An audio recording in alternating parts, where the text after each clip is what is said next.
So today we are going to discuss about first like connectivity with SQL database.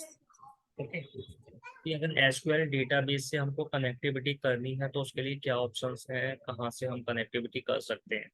Okay, second point जो होगा वो होगा custom column.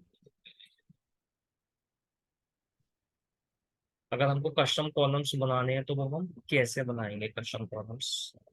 Third हम discuss करेंगे conditional column के बारे में कि कंडीशनल कॉलम्स हमको कंडीशनल कॉलम्स कैसे हम बनाते हैं। ओके, उसके क्या यूजेस है। एंड उसके बाद हम डिस्कस करेंगे एग्रीगेट फंक्शंस के बारे में। ओके, तो we are trying to cover all of this. अगर उसके बाद टाइम बचता है तो हम कोई एक और टॉपिक इसमें इंक्लूड कर देंगे, otherwise will discuss in next class. Okay, तो सबसे पहले हम डिस्कस करते हैं कि अगर हमको कनेक्टिविटी करनी है एसक्यूएल सर्वर से तो उसके क्या डिफरेंट वेज है। ओके, तो अभी तक हमने देखा था कि एक्सेल से या सीएसवी से कैसे हम कनेक्ट करते हैं। अगर अब डेटाबेस से करना है तो उसके लिए हमारे पास क्या ऑप्शन होगा। ओके, तो we have this option get data. तो हम गेट डेटा पे क्लिक कर सकते हैं। उसके बाद आपको ये ऑप्शन दिख रहा है एसक्यूएल सर्वर। आप यहाँ पे क्लिक करके एसक्यूएल सर्वर से कनेक्ट कर सकते हो, या फिर आपके पास ये एसक्यूएल सर्वर डायरेक्ट ऑप्शन है, आप यहाँ से क्लिक करके कनेक्ट कर सकते हो। अगर किसी ने अभी एसक्यूएल सर्वर इंस्टॉल नहीं किया तो मैंने ऑलरेडी आपको फर्स्ट सेशन से पहले power BI installation and SQL server installation की लिंक दी थी, आप उसको चेकआउट कर सकते हो। स्टिल अगर किसी को कुछ इशू आता है तो वो आप लोग मुझे पिंग कर सकते हो, एंड देन फिर मैं सर कोई बात नहीं कर पाए तो। Yes, I'm repeating yesterday's session, yesterday topic. The thing is, I was not able to record. Actually, I did recording, but somehow recording नहीं हुई थी। ओके, तो हम एसक्यूएल सर्वर इंस्टॉल,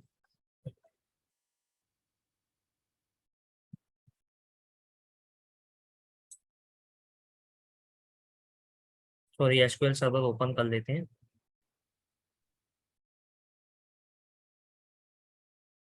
उसके बाद बेसिकली अगर आपको किसी भी डेटाबेस से कनेक्ट करना होता है तो जनरली आपको क्या देना होता है, आपको देना होता है सर्वर नेम एंड उसका डेटाबेस क्या है। तो सर्वर नेम और डेटाबेस नेम, और जो डेटाबेस नेम होता है वो आपका रहता है ऑप्शनल, क्योंकि आपका एक सर्वर के अंदर मल्टीपल डेटाबेसेस हो सकते हैं। ओके, तो इसलिए आप जब सर्वर नेम दे दोगे एंड सर्वर नेम पे क्लिक करोगे उसके बाद आपके पास डेटाबेस के ऑप्शंस आ जाएंगे, क्योंकि आपको कौन सा स्पेसिफिक डेटा सिलेक्ट करना है, डेटाबेस सिलेक्ट करना है। Let me check.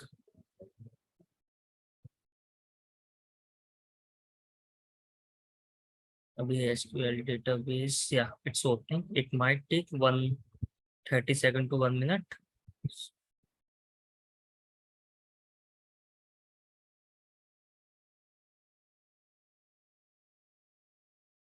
तब तक हम एसक्यूएल सर्वर यहाँ पे क्लिक कर देते हैं। तो अगेन एज आई मेंशन्ड, आप यहाँ से भी कर सकते हो एंड गेट डेटा से भी कर सकते हो। अब यहाँ पर आ गया सर्वर नेम, जो कि मैंने यहाँ पे आपको बोला था, सर्वर नेम एंड डेटाबेस आ गया optional. Do not recover, connect, see. अब हम क्या कर सकते हैं, सर्वर नेम यहाँ से कॉपी कर सकते हैं एंड कॉपी करने के बाद आप यहाँ पर सर्वर नेम डाल सकते हैं। ओके, जब आप रियल टाइम एनवायरनमेंट में काम करोगे, रियल टाइम प्रोजेक्ट में काम करोगे, तो आपको जो सर्वर नेम है, there can be different servers, जो कि आपको इन्फॉर्मेशन आप जिस भी क्लाइंट के लिए काम कर रहे होगे वहां से मिलेगी। तो उस सर्वर नेम को आप सिंपली कॉपी करके यहाँ पे पेस्ट कर दोगे। ओके, एंड उस सर्वर के नेम के अंदर जितने भी डेटाबेस होंगे वो आपको शो हो जाएंगे। अब उसके बाद आपके पास ये इंपोर्ट और डायरेक्ट क्वेरी, जो कि हमने फर्स्ट क्लास में डिस्कस किया था कि हम प्रेफर करते हैं इंपोर्ट मोड। ओके, क्योंकि इंपोर्ट मोड में आपके पास मल्टीपल ऑप्शंस रहते हैं। Import mode performance wise fast रहता है। सारे टैग्स यूज कर सकते हो इंपोर्ट मोड में। इंपोर्ट के साथ आप लाइव कनेक्शन भी यूज कर सकते हो, मतलब कंपोजिट मोड भी यूज कर सकते हो। तो अगर आपकी कंडीशन यू नो जो इसकी प्रीरिक्विजिट है कि अगर आप प्रीमियम वर्जन यूज कर रहे हो तो 10 GB तक डेटा है या 10 GB लेस है तो आप यूज कर सकते हो। फ्री वर्जन में 1 GB। अगर आपका डेटा उससे ज़्यादा है तो आपको डायरेक्ट वेरी पे जाना। ओके, लेट मी क्लिक ओके।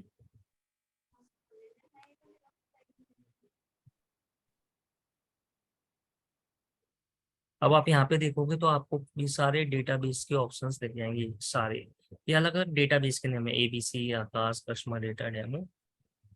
तो जब हम एसक्यूएल पार्ट कवर करेंगे तो ये सारी चीजें कवर करेंगे कि डेटाबेस कैसे क्रिएट करते हैं, फिर डेटाबेस के अंदर टेबल कैसे क्रिएट करते हैं, एंड डिफरेंट क्वेरीज कैसे यूज करते हैं। क्योंकि आपको डेटा एनालिस्ट की जॉब के लिए एसक्यूएल एंड पावर बीआई, जो कि मैंने इनिशियल क्लास में बोला था, ये दोनों चीजें मैंडेटरी है। ओके, ये सारे डेटाबेसेस आ गए। अब हमको अपने केस में लेट से हमको ओआरजी सिलेक्ट करना है। अब ओआरजी के अंदर आप टेबल सिलेक्ट कर सकते हो कि आपको कौन कौन सी टेबल चाहिए। तो टेबल को हम यहाँ पे क्या बोलेंगे, डेटा सेट्स। तो आप जितने भी डेटा सेट सिलेक्ट करोगे, लेट से मैंने एम्प्लॉय किया, डिपार्टमेंट किया, कस्टमर किया, जितने भी आप डेटा सेट सिलेक्ट करोगे सब आपके राइट हैंड साइड में आ जाएंगे।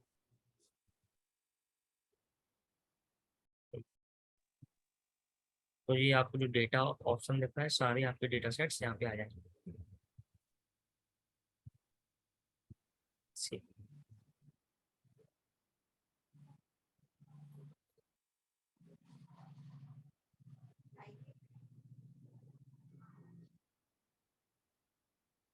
तो हो सकता है रियल टाइम में आप जब काम करो, आप 3 की जगह 5 8 जो भी सिलेक्ट करोगे, वो सारे डेटा सेट इसी तरीके से प्रोसेसिंग होगी यहाँ पे, और राइट हैंड साइड में सारे डेटा सेट्स लोड हो जाएंगे।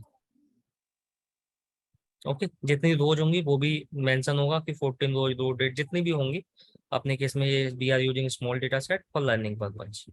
ओके, तो इस तरीके से हम कनेक्टिविटी करते हैं एसक्यूएल से एंड डेटा सेट ले लेते हैं।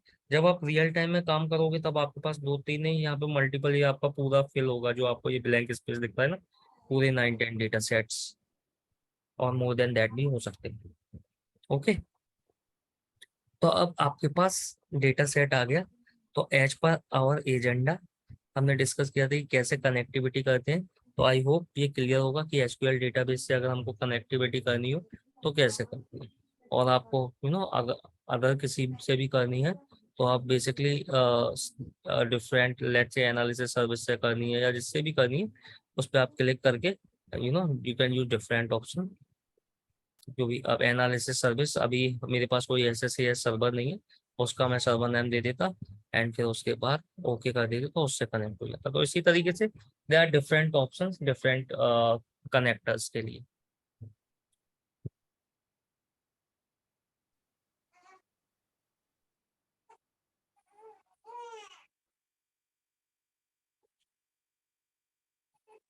हाँ, मैं लास्ट लेक्चर रिपीट कर रहा हूँ, अगर आपने कल अटेंड किया है तो।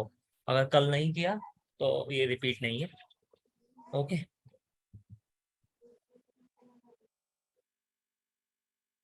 So let me transform.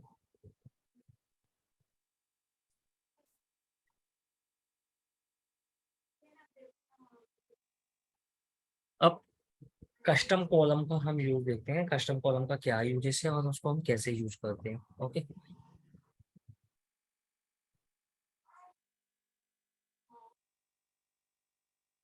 तो हम late select Q column.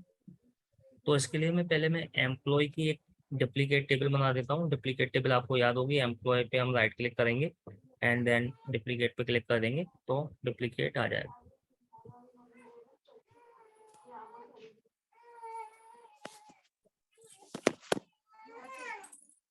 Okay, अब हम इसमें से चूज कर सकते हैं कॉलम।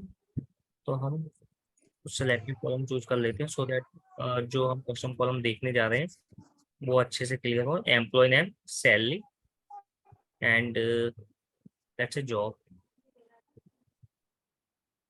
ओके, अब हम एक कंडीशन बनाते हैं कस्टम कॉलम में।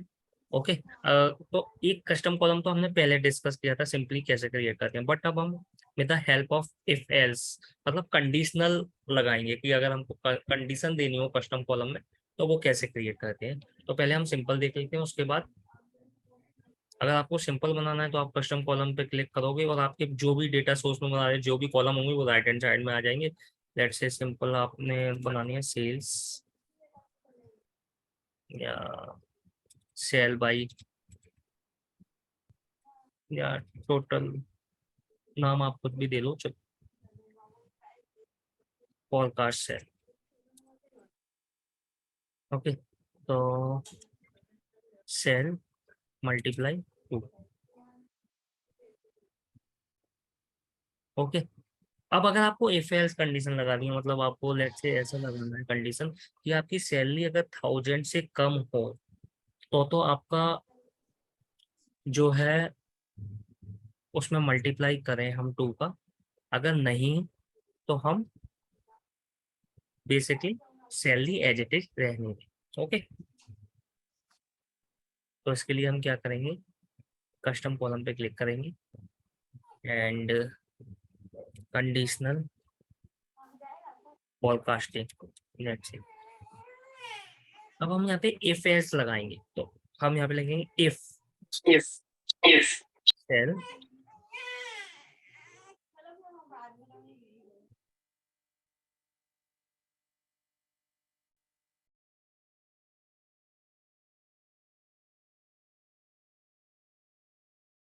if cell less than 1000 then cell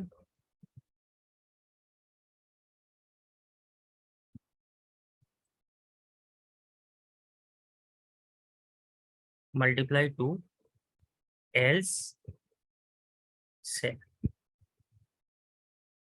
तो यहाँ पे हमने क्या कंडीशन लगाई, अगर सेल लेस देन 1000 है तो हमने क्या किया, इफ लिखा, इफ के बाद कॉलम जो था वो सेल, एंड अगर ये लेस देन 1000 है तो सेल का मल्टीप्लाई हो जाए टू से, एल्स ना हो, एल्स केवल जो सेल लिया वो आ जाए सी।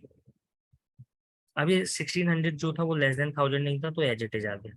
ओके, सॉरी, हम 800 इसकी बात कर रहे हैं, 800 जो था वो लेस देन 1000 था तो मल्टीप्लाई हो गया टू का इसलिए 1600 आ गया। अब जो 1250 था वो लेस देन 1000 नहीं था इसलिए एज इट इज आ गया। ओके, 2450 भी नहीं था इसलिए एज इट इज आ गया। तो अब आप जो भी लेस देन देखो, जैसे 950, तो 950 लेस देन था तो 90। तो इस तरीके से आप condition you know conditional forecasting use कर सकते हो कस्टम कॉलम पे। ओके, तो this is one of the example कि यहाँ पर हमने क्या किया, मैनुअल वैल्यू लिखी, मैनुअल वैल्यू से मल्टीप्लाई किया। हम ऐसा भी कर सकते हैं, कुछ एग्जिस्टिंग कॉलम से भी मल्टीप्लाई कर सकते हैं। तो let me show that example too. तो first let me remove this and include one more existing column. Let's say मैं कमीशन इंक्लूड कर लूँ या फिर मैं डिपार्टमेंट नंबर इंक्लूड कर लूँ, सब कुछ।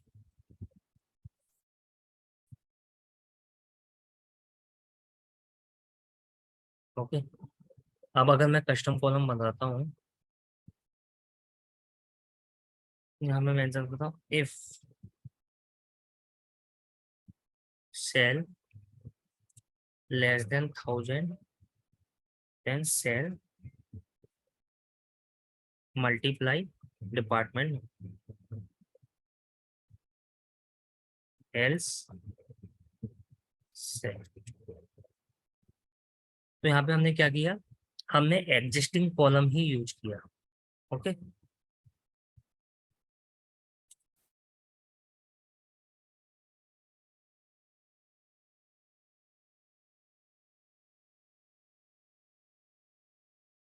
यहाँ पे देन, तो सेल लेस देन 1000 उसके बाद हम यहाँ पे देन का यूज करेंगे।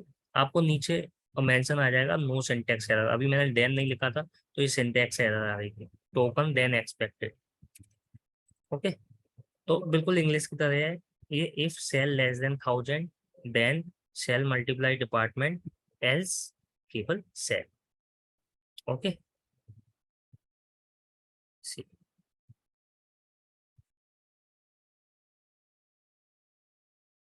अब इसमें एरर क्यों आई, एनी वन कैन गैस कि एरर क्यों आई?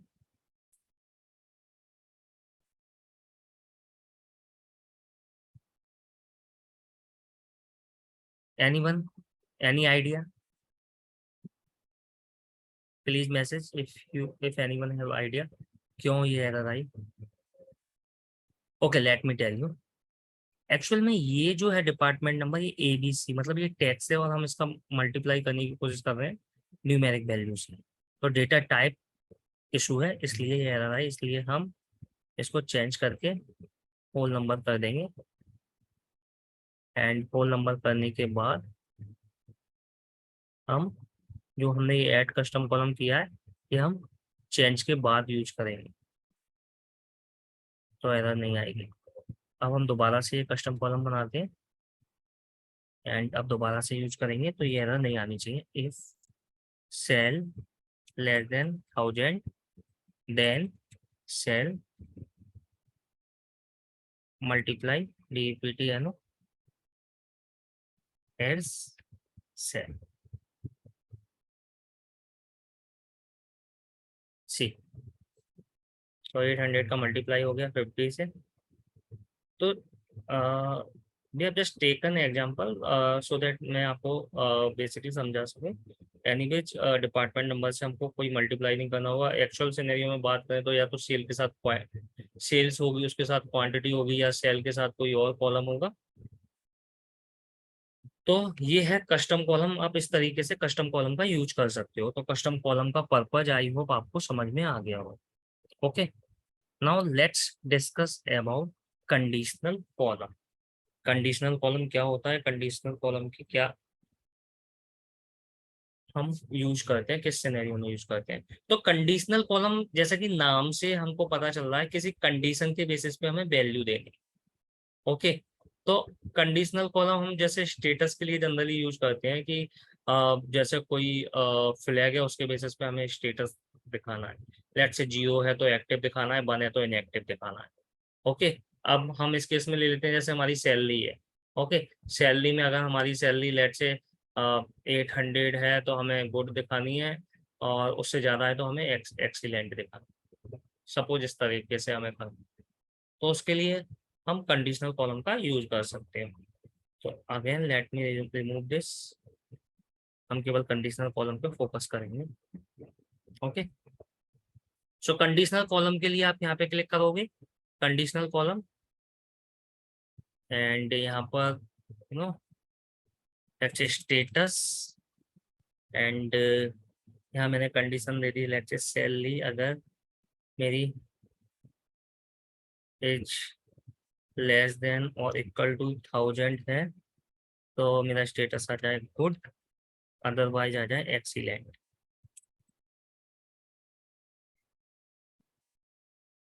सी, ये मेरा एक स्टेटस कॉलम जनरेट हो गया, एंड उसके सामने यहाँ लेस देन 1000 थी, जैसे 800 पे तो गुड आ गया, एंड 950 पे गुड, और जगह क्या आ गया, एक्सीलेंट आ गया। ओके, तो इस तरीके से हम इसका यूज कर सकते हैं। उसके अलावा अगर मुझे मल्टीपल कंडीशन लगानी है तो वो भी कर सकते हैं।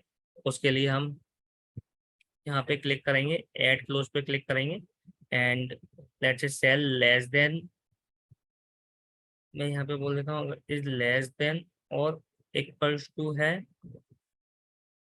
या लेट्स से लेस देन है 1000 से तो एवरेज। ओके, एंड जो सैलरी है इक्वल्स टू लेट्स से 1250 है। हमारे पास एक वैल्यू थी 1250, हम देख, हाँ, इक्वल टू 1250 है तो गुड, अदरवाइज एक्सीलेंट। तो इस तरीके से हम मल्टीपल एड क्लोज भी लगा सकते हैं, add close depending on the requirement. Let me delete this.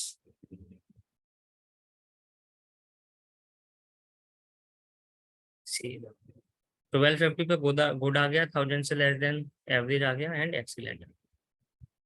तो इस तरीके से हम स्टेटस कॉलम क्रिएट कर सकते हैं रन टाइम पे। ओके,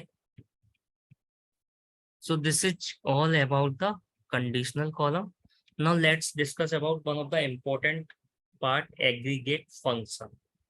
एग्रीगेट फंक्शंस क्या होते हैं?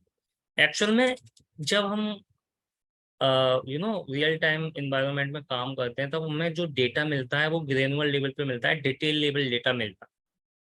बट जब हमको रिपोर्टिंग करनी होती है उस समय हमें डिटेल लेवल डेटा नहीं चाहिए होता, एग्रीगेटेड डेटा चाहिए।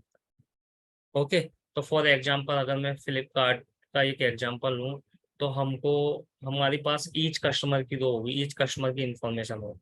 बट अगर बिजनेस लेवल पे बात करेंगे तो there is no point each customer की इंफॉर्मेशन हम देखें इंडिविजुअल जाके। तो हम क्या देख सकते हैं, हम ये देख सकते हैं टोटल कितने कस्टमर हैं, टोटल कितने ऑर्डर हैं, टोटल कितनी सेल हुई, मिनिमम कितनी सेल हुई, मैक्सिमम कितनी सेल हुई, प्रोडक्ट वाइज कितनी, प्रोडक्ट वाइज मिनिमम कितनी सेल हुई, या प्रोडक्ट वाइज मैक्सिमम कितनी सेल हुई। ओके, एवरेज सेल्स क्या थी। तो इस तरह की जो मेजर्स हैं वो हम देखते हैं बिजनेस की इंफॉर्मेशन के लिए। हमको मतलब डिफरेंट लेवल पे हम देख सकते हैं। तो इसको बोलते हैं एग्रीगेटेड। एग्रीगेटेड का क्या मतलब हुआ, कंबाइंड करके। ओके, तो हम जनरली जब बीआई रिपोर्टिंग डेटाबेस की बात करें तो हम कॉमन जो है ये 5 एग्रीगेटेड फंक्शंस यूज करते हैं, सम, मिन, मैक्स, एवरेज एंड काउंट। तो ये 5 फंक्शंस हम यूज करते हैं कॉमनली एग्रीगेटेड फंक्शंस। अब मैंने आपको अभी एक्सप्लेन किया था कि हमको प्रोडक्ट वाइज देखना है, या कैटेगरी वाइज सेल्स देखनी है, तो हम उसको बोलते हैं ग्रुपिंग। और हम ग्रुपिंग किस पे कर रहे हैं, ये तो हो गया कि हमको इंडिविजुअल देखना है कि भाई पूरी टोटल सेल्स ही कितनी हुई ईयरली या किसी मंथ, मतलब मंथली। एक ये हुआ कि हमको प्रोडक्ट वाइज सेल देखनी है, या कैटेगरी वाइज देखनी है, या रीजन वाइज देखनी है, या दे आर डिफरेंट थिंग्स।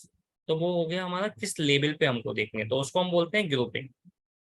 तो दोनों तरीके से हम देख सकते हैं। अब हम ग्रुपिंग कैसे करेंगे वो हम इसमें एग्जाम्पल से समझने की कोशिश करते हैं। ओके, तो एग्रीगेट फंक्शन जो है इसका बहुत रोल है, क्योंकि बिजनेस की रिक्वायरमेंट के लिए हम अगेन एग्रीगेटेड डेटा ही देखते हैं। मैंने कुछ एग्जांपल्स अभी आपको दे दिए। यही हम अगर किसी और डोमेन की बात करें, ये सेल्स की बात करें, लेट्स से अगर आप किसी और टॉपिक की बात करो, लेट्स से हेल्थ केयर की बात करो, आप उसमें ये देख सकते हो कि टोटल नंबर ऑफ पेशेंट कितने हैं, उसमें से total number of in patient कितने हैं, आउट पेशेंट कितने हैं, स्पेसिफिक डॉक्टर कितने नंबर ऑफ पेशेंट्स को चेक कर रहा है। तो इस तरह की इंफॉर्मेशन, एग्रीगेटेड इंफॉर्मेशन पर ही आप काम करते हो जब बीआई रिपोर्टिंग पे आप जनरली काम करते हो। तो उसके लिए आप ये चीजें पावर बीआई पे भी करते हो, और जब आप बेसिकली जॉब में आओगे तो आपको इस तरह की एडहॉक क्वेरीज भी बना के देनी होगी, तो उसके लिए आप एसक्यूएल भी रखोगे। तो हम एसक्यूएल जब कवर करेंगे तो उसमें भी देखेंगे इसको कैसे यूज करते हैं। ओके, नाउ अब हम इसे कैसे करें। अब आपको यहाँ पे दिख रहा है डिपार्टमेंट नंबर एंड सैलरी। तो सबसे पहले हम ये देखते हैं कि अगर हमको डिपार्टमेंट वाइज सैलरी देखनी है, मतलब ऐसा देखना है कि 10 में कितनी सैलरी डिस्ट्रीब्यूट हो रही है, 20 में कितनी हो रही है, 30 में कितनी हो रही है, और 15। तो उसके लिए हम क्या करेंगे। ओके, तो आपको, आप ये फॉर्म पर जाओगे तो आपको ये एक ऑप्शन दिख रहा है ग्रुप बाई का। ओके, तो हम ग्रुप बाई पे क्लिक करेंगे। ग्रुप बाई पे क्लिक करने के बाद यहाँ पे हम डिसाइड करते हैं ग्रुपिंग, हमको ग्रुपिंग किस लेवल पे करनी है। तो अभी हमने क्या डिस्कस किया था, हम डिपार्टमेंट वाइज देखना चाह रहे हैं, तो मैं डिपार्टमेंट नंबर यहाँ पे सिलेक्ट कर दूंगा। उसके बाद यहाँ पे हम नाम देंगे कॉलम का, कोई भी जो आप कर रहे हो उससे रिलेटेड। तो हम देख रहे हैं यहाँ पे सैलरी बाई डीपीटी है। ओके, तो आप किस लेवल पे ग्रुपिंग कर रहे हो वो आपको फर्स्ट नंबर पे सिलेक्ट करना है कि हमको डिपार्टमेंट नंबर पे ग्रुपिंग चाहिए। उसके बाद आपको अपना कॉलम नेम देना है कुछ मीनिंगफुल। उसके बाद आपको क्या ऑपरेशन करना है, तो हमको टोटल सैलरी देखनी है। ओके, अब इसमें क्या ऑपरेशन करना है वो सिलेक्ट करना है, और किस कॉलम पे करना है, तो सैलरी पे करना है वो सिलेक्ट। तो मैं दोबारा से समझा देता हूँ। फर्स्ट पे आपको ग्रुप बाई सिलेक्ट करना है, किस लेवल पे ग्रुपिंग कर रहे हो। सेकंड पर आपको कॉलम का नाम देना है, कोई भी मीनिंगफुल नेम, और थर्ड पे आपको ऑपरेशन देना है, आप क्या कर रहे हो, सम कर रहे हो, मिन कर रहे हो, मैक्स कर रहे हो, और किस कॉलम पर कर रहे हो वो सी। तो अब आपको ये एग्रीगेटेड डेटा मिल गया कि आपकी जो 10 में थी वो कितनी सैलरी हुई, 20 में कितनी हुई, एंड 30 में कितनी हुई, एंड 50 में सिर्फ एक ही एम्प्लॉय था तो उसकी सैलरी रिपीट नहीं हुई। ओके, तो इस तरीके से आप एग्रीगेटेड फंक्शंस यूज कर सकते हैं। अब मान के चलो मुझे लेट्स से ये मैंने देख लिया सम ऑफ सैलरी, मतलब total salary of each department, ये टोटल सैलरी। अब आप इसी को आप विजुलाइज कर सकते हो या इमेजिन कर सकते हो कि अगर आप किसी रियल टाइम प्रोजेक्ट में काम कर रहे होते और आपके पास सेल्स का डेटा होता, तो आप यहाँ पे रीजन सेलेक्ट कर सकते थे डिपार्टमेंट की बाय डिपार्टमेंट की जगह इंस्टीट्यूट ऑफ डिपार्टमेंट, एंड यहाँ पे आप सेल्स सेलेक्ट कर सकते। तो लेट्स से आपके 4 रीजन होते, ईस्ट वेस्ट नॉर्थ साउथ, तो आप 4 रीजनों की ये सेल्स देख लेते हैं यहाँ पर। तो let me include, actually I have that dashboard, तो मैं आपको उसका भी एक एग्जांपल दिखा देता हूँ। New source text CSV and we have sample superstore already। तो हमने यूज ये इसलिए किया है कि अगर सिंपल डेटा सेट से हम समझने की कोशिश करेंगे तो एक बार जब अंडरस्टैंडिंग हो जाएगी उसके बाद हम कितने भी बड़े डेटा सेट पे काम कर सकते हैं। ओके, अब हम यहाँ पे रीजन बाय सेल्स देखते हैं। तो अगेन ये सैंपल सुपरस्टोर हम पे डेटा आ गया, हम इसका नाम देख सकते हैं, let's say sales data source, जो भी हमको देना है सेल्स। ओके, अगेन हम सेम ऑप्शन करेंगे, ग्रुप बाय पे क्लिक करेंगे, एंड यहाँ पे किस कॉलम पे करना है मुझे, तो सी मल्टीपल कॉलम्स आ गए, रीजन पे करनी है ग्रुपिंग, क्या नाम देना है मुझे, यहाँ पे मैं दे सकता हूँ region by sales simply. Okay, क्या ऑपरेशन करना है, सम करना है, किस कॉलम पे करना है, सेल्स पे करना है सिंपली। ओके, तो अब रीजन बाय सेल्स मुझे शो हो जाए, सी ये मेरी रीजन बाय मुझे सेल्स दिख गई कि साउथ में कितनी सेल्स हुई, वेस्ट में कितनी हुई, सेंट्रल में कितनी हुई, ईस्ट में। तो जब आप रियल टाइम प्रोजेक्ट पे काम करोगे तो इस तरीके से देख सकते। Okay, now let's move back here again, क्योंकि अब हम और एग्जांपल्स देख रहे हैं, तो और एग्जांपल्स के लिए हम स्मॉल डेटा सेट पे ही काम करते हैं। तो लेट्स से अगर मुझे मिनिमम सेल देखनी है तो उसके लिए मैं क्या करूँगा, मैं ये जो ग्रुप वो है इसमें जो सेटिंग है यहाँ पर मैं क्लिक करूँगा। क्लिक करने के बाद आपको ये बेसिक ऑप्शन दिख रहा है ना, अब बेसिक की जगह मैं यहाँ पे सिलेक्ट करूंगा एडवांस। ओके, एडवांस में सिलेक्ट करता हूँ, वैसे ये ऐड एग्रीगेशन का ऑप्शन आ जाता है। देखो बेसिक पे था तब ये ऑप्शन नहीं था, जैसे ही एडवांस पे क्लिक किया तो ऐड एग्रीगेशन का ऑप्शन आ गया। तो मैं ऐड एग्रीगेशन पे क्लिक करूंगा एंड मैं यहाँ पे डाल दूंगा मिनिमम सेल वाई डिपार्टमेंट नाम, एंड उसके बाद मैं यहाँ पे मिनिमम सिलेक्ट करूंगा, एंड यहाँ पर मैं सेल सिलेक्ट कर लूंगा। अब देखो मेरी ये क्या आ गई यहाँ पर, उसी में एक और बेसिकली कॉलम ऐड हो गया, एंड उसके अंदर जो 10 डिपार्टमेंट में सबसे मिनिमम सैलरी थी वो आ गई, 20 में जो थी सबसे मिनिमम वो आ गई, 30 में थी वो आ गई, एंड 50 में तो एक ही थी इसलिए वो आ गई। ओके, अगर आपको देखना है तो आप सिंपली यहाँ पे एम्प्लॉय पे जा सकते हो, एंड यहाँ पे आप फिल्टर कर सकते हो डिपार्टमेंट, जैसे मैं डिपार्टमेंट फिल्टर कर देता हूँ 10, एंड 10 में देखूंगा मैं मिनिमम सैलरी क्या है, 1300, एंड आप एम्प्लॉय 2 पे जाके देख सकते हो मिनिमम सैलरी। ओके, एंड उसके बाद 20 में 1100, तो आप यहाँ से 10 की जगह फिल्टर कर सकते हो 20 भी। तो आप यहाँ पे सेटिंग पे क्लिक करोगे, सेटिंग पे क्लिक के बाद इंस्टेड ऑफ 10 यहाँ पे आप 20 सेलेक्ट कर दोगे, ठीक 20 आ गया। 20 में आप मिनिमम सैलरी देखोगे तो 1100, तो ये मिनिमम सैलरी है। तो इट्स नॉट रिक्वायर्ड कि आप 2 ही कॉलम लोगे, आप मल्टीपल कॉलम्स पे ग्रुपिंग कर सकते हो। तो लेट से मुझे मैक्सिमम सैलरी भी चाहिए, तो मैं अगेन ऐड एग्रीगेशन करूंगा, मैक्स सैलरी। ठीक है, मैक्स एंड सैलरी। उसके बाद मान के चलो मुझे एवरेज भी चाहिए, तो ऐड एग्रीगेशन करूंगा, एवरेज सैलरी ले लूंगा।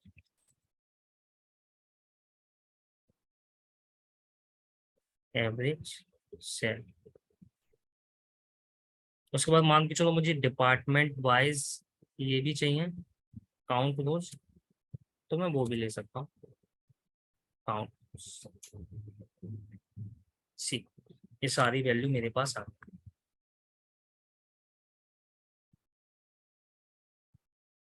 बताऊंगा मैं एडवांस में ऐड ग्रुपिंग का ऑप्शन क्या करता है, वो भी बताता हूँ अभी। ओके, तो ये आपको एक ही उसमें आपने डिफरेंट कॉलम्स ऐड कर दिए, sale by department number, minimum sale, maximum sale, average sale, and department में कितने एम्प्लॉय हैं। तो 10 डिपार्टमेंट में टोटल 3 थे तो 3 आ गए, 20 में टोटल 4 थे। तो आप इसको कंसीडर कर सकते हो कि पर्टिकुलर प्रोडक्ट के कितने ऑर्डर हुए, या एक कस्टमर ने कितने ऑर्डर दिए, या कैटेगरी वाइज कितने ऑर्डर हुए। तो इस तरीके से आप रियल टाइम सिनेरियो से इसको रिलेट कर सकते हो। तो आई होप इतना क्लियर होगा आप लोगों को। ओके, अब एक क्वेश्चन आया था कि हम को ऐड ग्रुपिंग में हम क्या करते हैं, तो पहले मैं इसको रिमूव कर देता हूँ सो दैट मैं आपको क्लियरली समझाऊँ। ओके, उसके लिए मुझे एक काम और, अच्छा नहीं करना, मेरे पास ऑलरेडी है। ऐड ग्रुपिंग में, जैसे ऐड एग्रीगेशन में हम अलग अलग एग्रीगेट कर रहे थे, अब ग्रुपिंग में ऐसा भी तो हो सकता है कि मुझे ग्रुपिंग के 2 लेवल चाहिए हो, एक ना चाहिए हो। जैसे एक रीजन में मल्टीपल कंट्री हो सकती है, तो एक रीजन में डिफरेंट कंट्री की क्या सेल्स हुई। ओके, या फिर एक उसमें स्टेट में मल्टीपल, एक कंट्री में मल्टीपल स्टेट हो सकती है। तो अगर मुझे 2 लेबल करने हो या 3 लेबल करने हो, तो ऐड ग्रुपिंग का मतलब ये होता है कि आपको ग्रुपिंग किस किस पे करनी है। तो अगर मैं इसी का एक छोटा सा एग्जांपल लूँ, तो लेट सिलेक्ट डिपार्टमेंट 20। उसके बाद मैं इसको रिमूव कर दूंगा। आप, अब हमने 20 डिपार्टमेंट सेलेक्ट किया, तो आप ये देखो कि सबसे पहले जो अगर मैं ग्रुपिंग करूंगा डिपार्टमेंट पे करूंगा, उसके बाद मैं ग्रुपिंग करूंगा जॉब पे। तो आपने ये देखा डिपार्टमेंट 20 में मेरा जो एनालिस्ट है वो ग्रुपिंग हो रहा है। ओके, क्लर्क और मैनेजर अलग है। तो जब मैं इन 2 लेवल पे ग्रुपिंग करूंगा, तो मुझे क्या दिखेगा, 20 department clerk 1100, 20 department manager 4000, and 20 department analyst, जो एनालिस्ट है वो कंबाइंड हो जाएगा और उसकी टोटल सैलरी 6000 दिखेगी।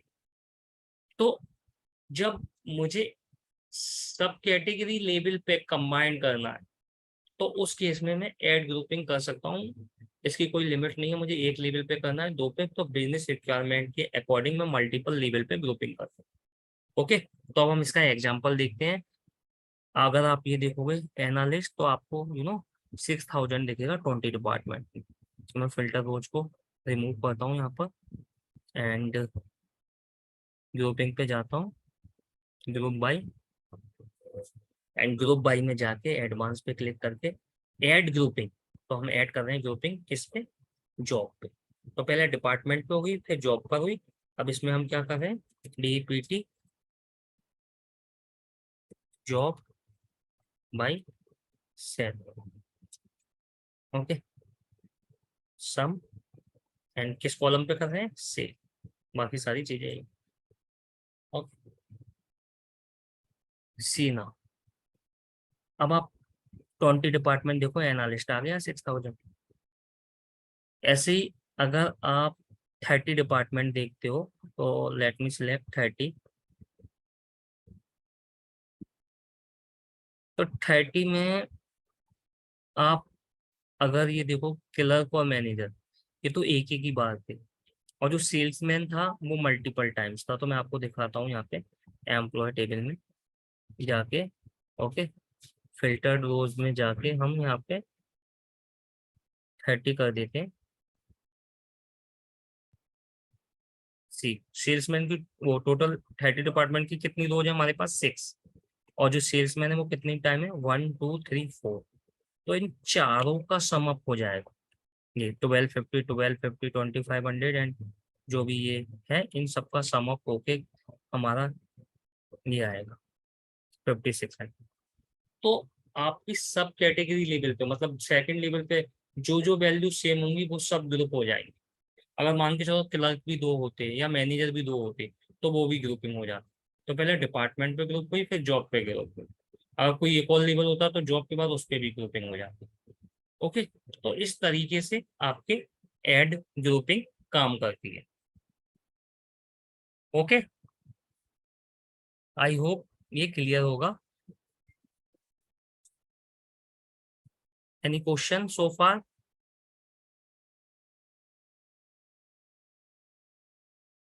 Okay, no problem, guys.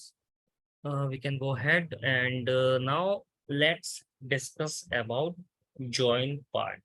तो join का जो है वो हम थ्योरेटिकल डिस्कस करेंगे आज। थ्योरेटिकल में आपको समझाने की कोशिश करता हूँ कि join क्या होता है, एंड उसके बाद प्रैक्टिकल हम नेक्स्ट क्लास में डिस्कस करेंगे। Okay, let me open Excel.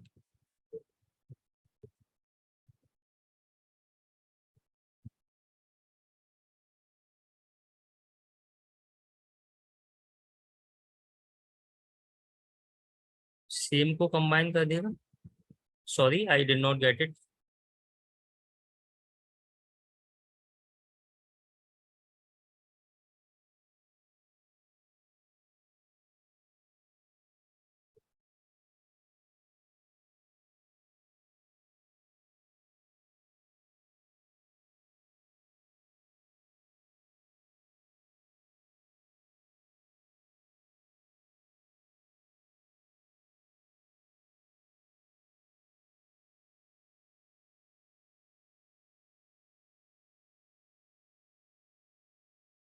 तो मैं आपको जॉइंस समझाने की कोशिश कर रहा हूँ।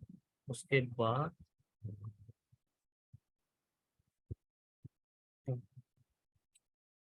तो ये हमारा हो गया एक डेटा सेट एम्प्लॉय, एंड ये हो गया हमारा डिपार्टमेंट।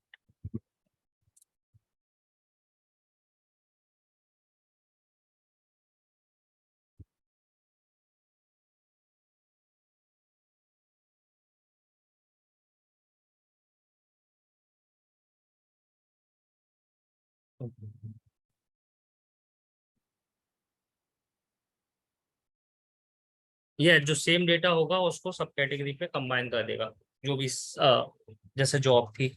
ओके, अब जॉइन एक्चुअल में क्या होता है? जॉइन का पर्पज होता है डेटा को कंबाइन करना मल्टीपल टेबल से, डेटा को कंबाइन करना, और रादर आइल से डेटा को हॉरिजेंटली कंबाइन करना। ओके, अब जब आप रियल टाइम सिनेरियो पे काम करोगे तो आपका जो एग्रीगेट फंक्शन है और जॉइन है ये आपका बहुत यूज होगा। रीजन क्या है जॉइन यूज होने का? रीजन ये है जॉइन यूज होने का, जब आप किसी रियल टाइम प्रोजेक्ट पे काम कर रहे होगे तब जो आपका डेटा हो रहा आ रहा होगा वो एक टेबल से नहीं आ रहा होगा, आपका डेटा मल्टीपल टेबल से आ रहा होगा। और जॉइन का हम यूज करते हैं मल्टीपल टेबल को कंबाइन करने के। ओके, जब हमें एक से ज्यादा टेबल कंबाइन करनी हो, दो और दो से ज्यादा टेबल कंबाइन करनी हो, उस समय हम जॉइन का यूज करते हैं। ओके, तो अब उसमें